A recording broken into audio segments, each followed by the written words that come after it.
that we have been part of helping to fund for many years now. Yeah, and it depends on how Texas you are. I think a lot of people from here might call it Rambam. That's what I always That's what we used to say around here, but it's actually Rambam. Right. And they've entered emergency mode. Now, I'll remind everyone, if you go back to 2015, they actually, even before that, there was an article, I think it was 2010, an article came out saying that Israel was building the world's largest underground hospital. Irvin saw that and he said, oh my word, and he started calling it the Armageddon Hospital.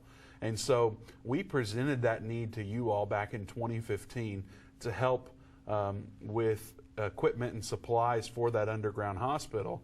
And I don't remember how much money was raised, but our faith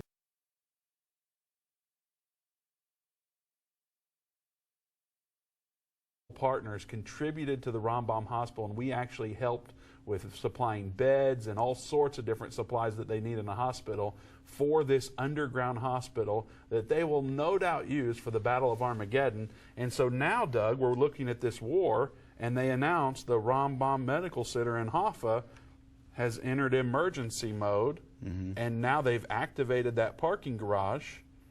No parking at the hospital because it's all been converted into the parking garage has been converted into a hospital beds and such. And this is actually, I think this might be the first time that it's been fully enacted, and they've been ready to go. I believe that's true. So they couldn't have activated it, Doug, unless our partners gave. That's right. And helped provide those supplies. So that's really, really cool to see that. Yeah. Of course, we don't like the circumstances that it's in, but that's kind of part of why we funded it for these very reasons. Yeah, and we have a special guest to share that with us.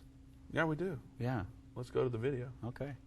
I picked up, I actually was reading the Jerusalem Post back in 2010, and an article caught my eye. World's largest underground hospital to be built in Israel. I call this hospital the Armageddon Hospital because it's situated at the end of the plain of Megiddo. It's in Haifa. It's really called the Rambam Hospital. But they were announced, and they were building this underground hospital because they had had so much trouble in the previous conflict of rockets coming down on the hospital and the doctors trying to care for people while they themselves were endangered. Consequently, they decided to build this underground hospital. It's now completed. However, it's not fully furnished yet. Now, what you're getting ready to see a video of the underground hospital. It presently serves as an underground parking garage for 1,500 cars. However, it can be converted to a 2,000-bed hospital in 72 hours. Just that quick, and it's totally shielded from chemical warfare, from nuclear warfare. It's underground, and it's safe. Now, let's just pause a moment. You're going to see the converting of the underground hospital in Haifa, Israel, from a parking garage to a fully equipped hospital. Watch it.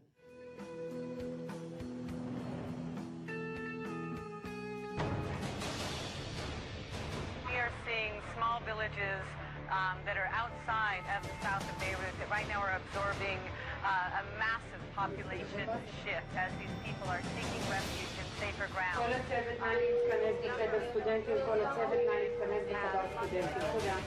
By over 10 times the size they were 2 weeks ago. שלום לכולם, בית החולים קיבל הנחיה להעלות את רמת הכוננות. אנחנו צריכים להיערך לפינוי המחלקה ברגע שתקבל ההנחיה ממטה החירום של בית החולים.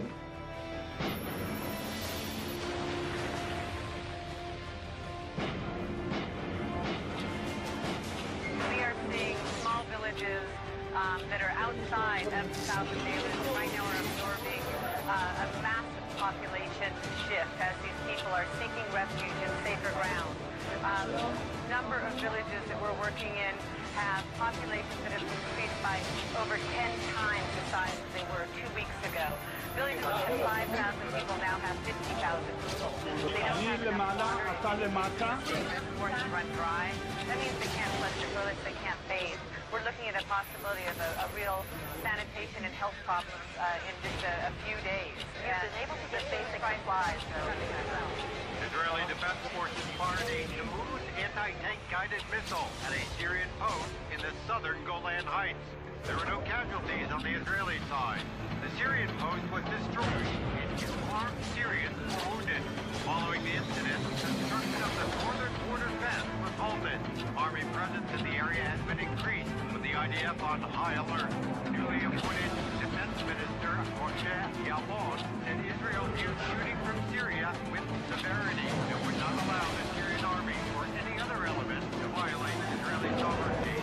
For the first time, though, Israel has responded by firing shots into Syria. They say they were reporting shots. They have also called the UN and made a formal complaint. This is the 4th incident in the past 8 days where some of that force or non-war in Syria has actually affected Golan Heights. The first was on last Saturday. There were 3 tanks moving into the military zones, no man's land, where there are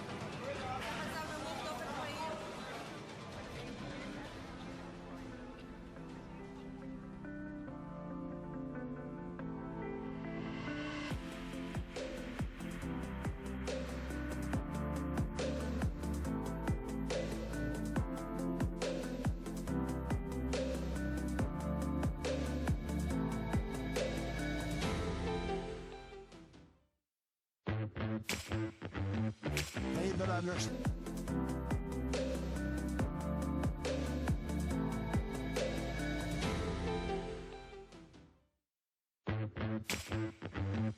They that understand what is taking place will instruct many.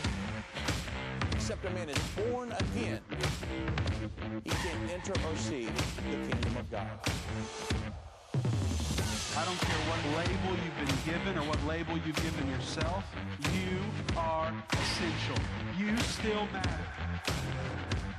This is a journey, and when we get to the other side of that, that's where our prize is. That's where our reward is.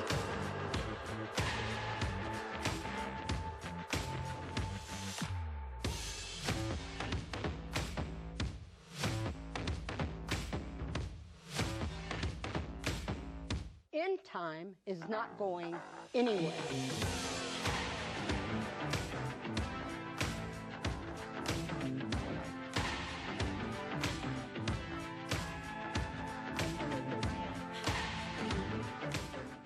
Hi, I'm Judy